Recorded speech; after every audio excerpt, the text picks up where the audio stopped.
Hello everyone, welcome to Intrinsic Archives. My name is Verlaine. If you are new here, welcome. If you're a returning subscriber, welcome back. In this channel, we do beauty discussions and lots of commentary. So if you like what you see and you want to see more, go ahead and like and comment down below. Say it with me. If you're feeling the vibe, go ahead and subscribe. Show your girls some love and go ahead and hit that subscribe button. And don't forget to follow me on my social media, Coffee Bean V. It's a fun time over there. Now today we are going to be talking about the natural hair community, my unpopular opinions, and why me leaving the natural hair community helped my hair flourish. So let's get right on to it. All right, so one of the reasons why I wanted to speak on the natural hair community is because this is a community I have been a part of for a very long time. Though I wasn't on YouTube per se as a YouTube influencer, I definitely was a watcher. I was a consumer. So I definitely got one of my biggest tips on YouTube. I learned how to braid my hair through YouTube. So it's definitely a community I feel like I am very much a part of and had grew up from. And just to see the shifts and the change that's happening to this day really kind of sucks. The peak of the natural hair community was definitely around 2015 to 2017. I feel like that was the epitome, the peak of the natural hair community here on YouTube.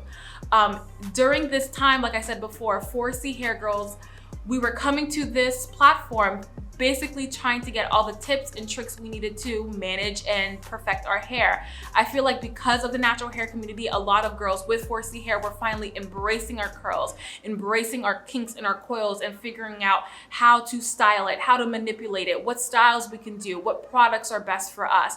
And it was amazing and it was beautiful to see a community finally coming together, banding together and kind of bouncing off of each other like, yes, this is good, yes, this isn't good, and working together to basically talk about what we think is most important, which is our hair, which is very much a part of our beauty and our culture and who we are as individuals. Nowadays, if you look on YouTube, the natural hair community, I feel like no longer is 4C Hair Girls. You typically see 3 C's, 3 A's, 3 B's, 3 C's, and a couple 4A girls and call it a day. You don't really see those natural kinks and coils. It's so hard for me to go on YouTube right now and try to find a style or trying to find product reviews with girls with my hair texture, or I'm getting text messages or people sending me videos on Instagram or on YouTube with girls that do not have my hair texture. And I'm just like, girl, what am I supposed to do with this video? Clearly, she does not have my hair texture. The style she is doing now will not work for me. And it sucks because I feel like looser haired girl textures or looser curls is now becoming the forefront of the natural hair community when it once wasn't. And that representation that we 4C hair girls need, we dark skinned women need, is no longer there. And the algorithm also plays a part. It's hard enough being a Black creator on YouTube or on Instagram or on TikTok. Naturally, because of our complexion, the algorithm no longer favors us. So when we have a community that we started, that is for us, and it seems like the algorithm is also pushing the originators out of the community. Another unpopular opinion about the natural hair community and why I'm no longer a part of it, or why I no longer like the natural hair community, is I feel like it's a bit fake. If you, like I said before, if you've been watching this niche for a little bit of time, you kind of know who are the powerhouses. I'm not gonna say no names because it really is unnecessary for me to bring up any names, but you know who I'm talking about. The individuals who kind of run or lead this community in a particular direction. The second they come out with a review for a particular product or they do a sponsorship, next thing you know, everybody under the sun, everybody and their mama are also pushing these products, are also pushing these reviews, are also pushing this technique, and it may or may not work. And that's really what sucks about it. I feel like there's a lot of followers when it comes to the natural hair community, especially for techniques that you know doesn't work, or you're using products that you know makes your hair dry and brittle, but here you are still pushing it, and then 1 month, 2 months later, you're seeing a whole bunch of videos of, oh, why this product that no longer works for me, or my hair started falling out when I started using this, or this technique no longer works, or natural hair do's and don'ts. And it's just like, what is it? Is it good or is it not good? Are you being serious about this particular product and technique, or are you just following a trend? And at the end of the day, it really is toxic. Like, it really gets on my last nerves because I feel like there's constantly being products being pushed, and in reality you don't need all these products to manage your hair. I don't know what it is. I don't know how product junkies exist still in these days, especially with the pandemic and whatnot, but just in general life, you don't need a whole bunch of products to manage your natural hair, especially if you are a 4C girl. Sometimes, again, no matter what texture it is, you really don't need that many products. At this point, there could be oh so many creams, custards, oils. Like, at the end of the day, how many shampoos do we need? How many creams do we need? How many gels are doing the exact same thing of the original gel we were using back in the day? Like, it just is becoming annoying. And I remember when you're young and you don't understand, even as an adult, when I was getting into the natural hair community and I was watching these YouTubers and I was watching these gurus, the second they recommended a particular product or a particular line, I was on it. And at the time I had a little coin in my hand. I was finally working, and I remember specifically I had purchased an entire castor oil line. I was so dumb. I purchased an entire castor oil line on this person's review. And a whole bunch of other people, like I said before, were coming out and saying this castor oil line is amazing. This line is gonna revolutionize your hair. Girl, bye. I literally started using it for about a couple months and my hair legit started falling out. Like, it became dry, it became brittle. I stopped using the products and my hair bounced back and was flourishing again. And I'm just like, okay, I need to stop. I think that was one of the moments where I realized I'm gonna take every sponsorship and every product review with a grain of salt. At the end of the day, I understand that there are some products that's gonna work with your hair and there are some products that isn't gonna work with your hair. Some girls love coconut oil in their hair. Personally, for me, coconut oil and my hair do not mix at all whatsoever. And that's okay. But when you're constantly pushing and pushing and pushing all these different products and all these different sponsorships or these techniques, claiming it as gold and it's really fool's gold, you really start to have a little bit of distrust in the community. I remember there was a time, going back to the techniques, I remember there was a time where there were certain techniques that were going in and out. And like I said before, when it comes to your natural hair, you kind of have to figure it out what's good for you, what's not, and what technique is gonna work for you best. Because I remember there was a wave where finger detangling was the bee's knees. Like, that was the gospel. If you detangled your hair with any type of comb, any type of brush, any other instrument other than your God-given fingers, you were destroying your hair. And I remember trying to finger detangle. Girl, there is no finger detangling this. I remember trying so hard. My hair was still at a mat. There was no way my hair was gonna be finger detangled. And you also see certain YouTubers coming up with their own masks and their own treatments, which is great, which is cool. I make my own masks and treatments and I use my own oils. But when you're saying, oh, this is really affordable and this is really good, and then you are using every single oil that the supermarket can provide at its highest rates, you really start to take a step back and be like, clearly this video is not for me. Clearly this video is for the rich. Clearly this video is for a particular breed of people and I ain't the one, okay? We are bougie on a budget here. All right, so that is just the way I had to roll. Another unpopular opinion about the natural hair community. Folks needs to stop crying over big chop videos. People are gonna do what they want with their hair. Period, point blank, end of discussion.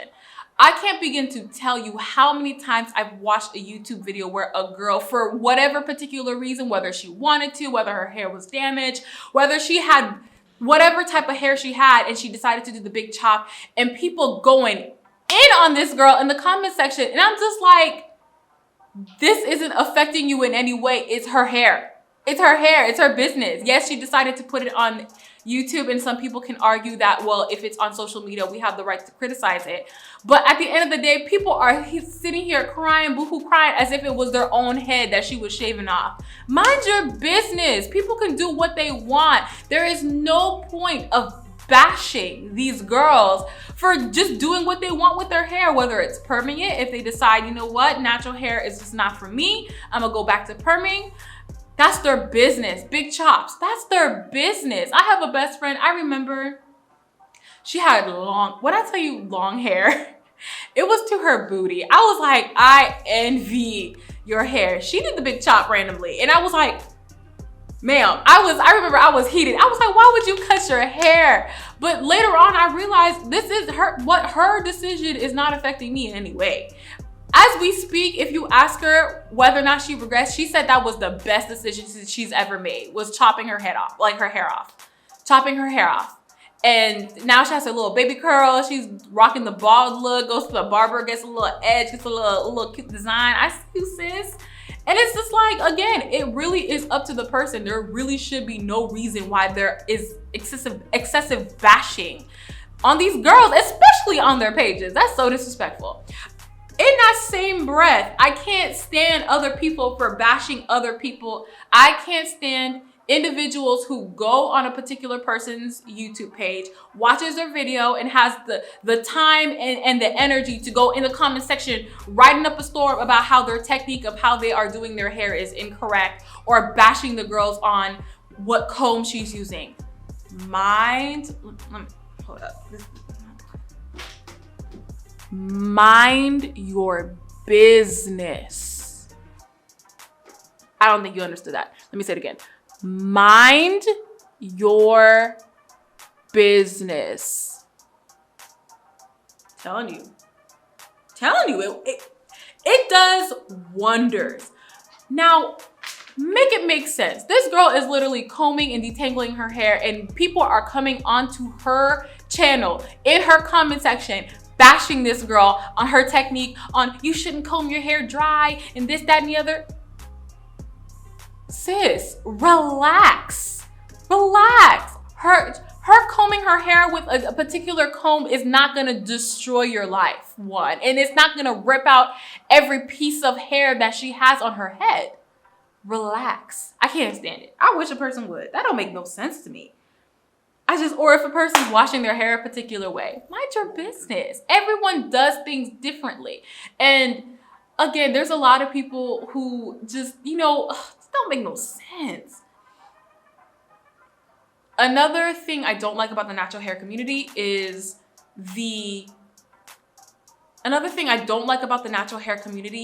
people constantly trying to push and glamorize and really trying to sell this idea that your hair is going to grow really fast if you do this, or really promoting the idea of fast growth overnight. And it's like, that isn't correct.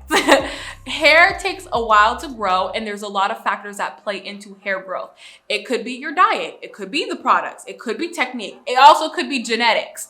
I think people need to understand that not everyone's hair growth is going to be the same. There are some people, like my best friend, for example, she chopped off her hair. I swear to you that her hair was growing within weeks, and I was like, I envy your growth. Regular people like me, it takes a little longer. Yes, we got a little some over here, but it takes a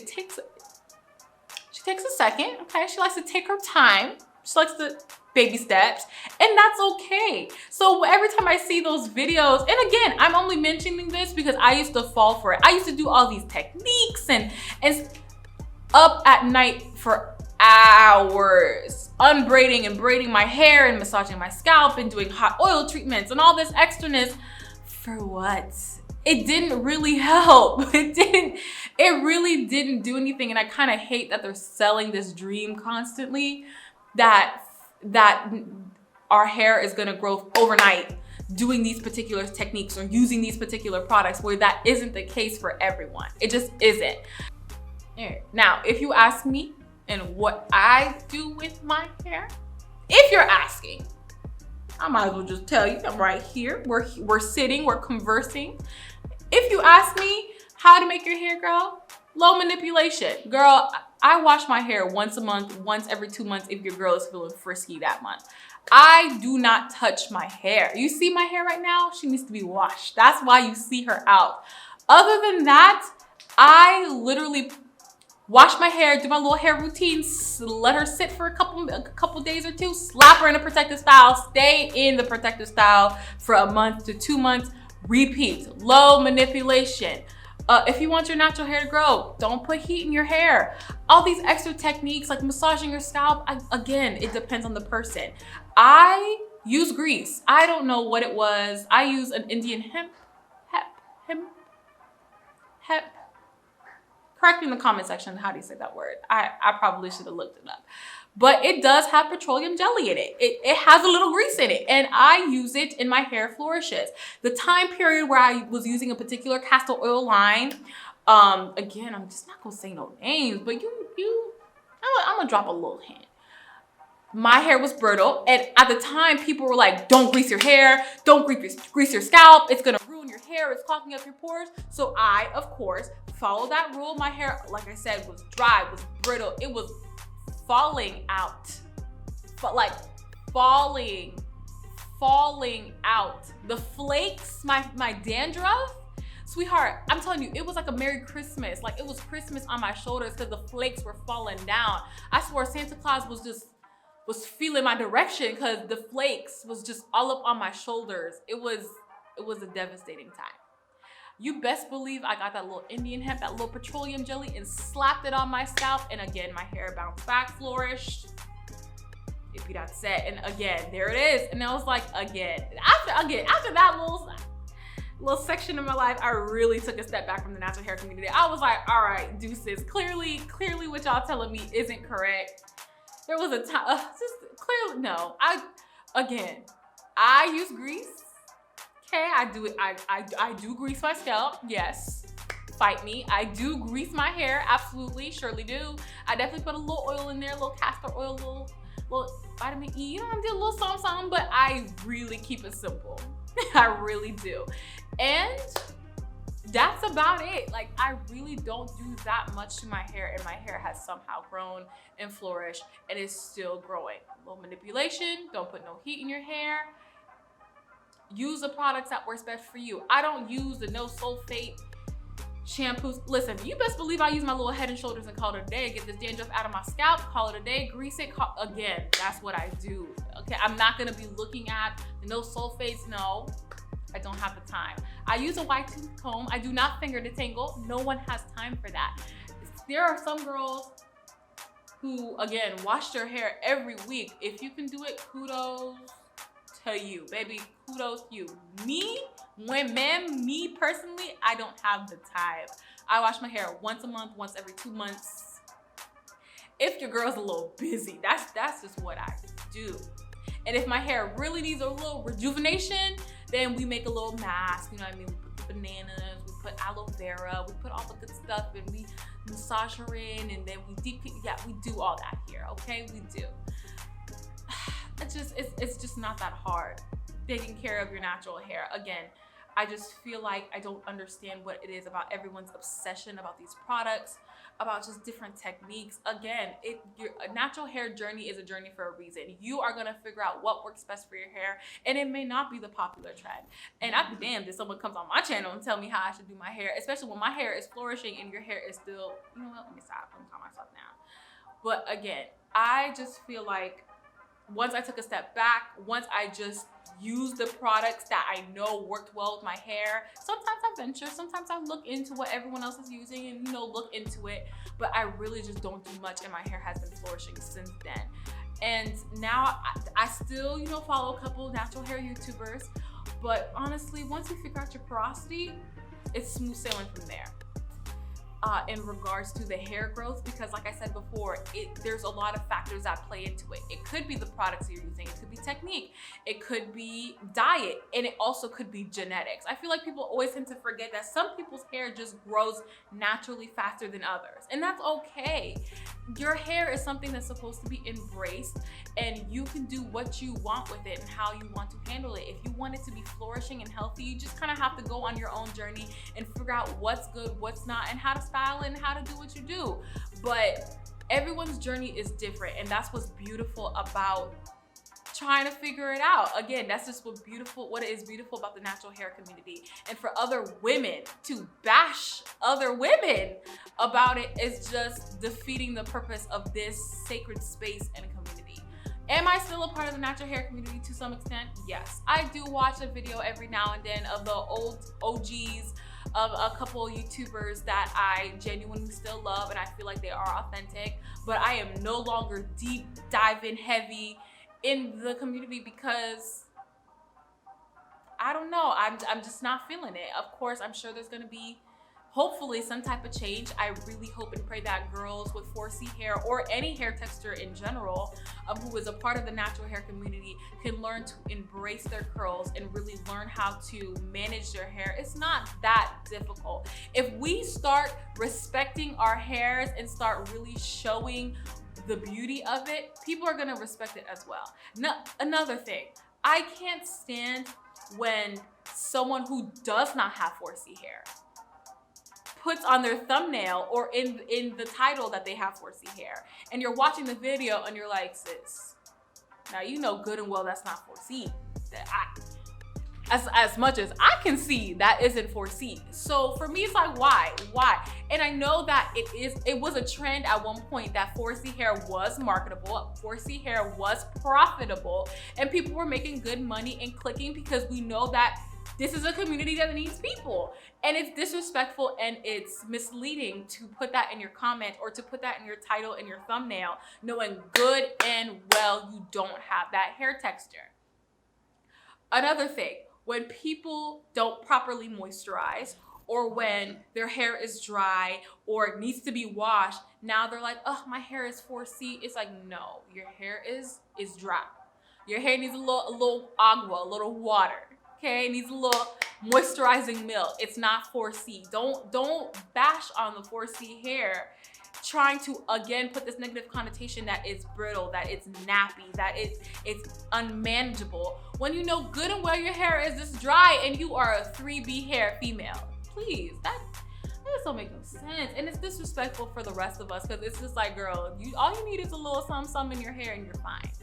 So all in all, this community it's wrapped up and it's twisted. I feel like it has died down a little bit.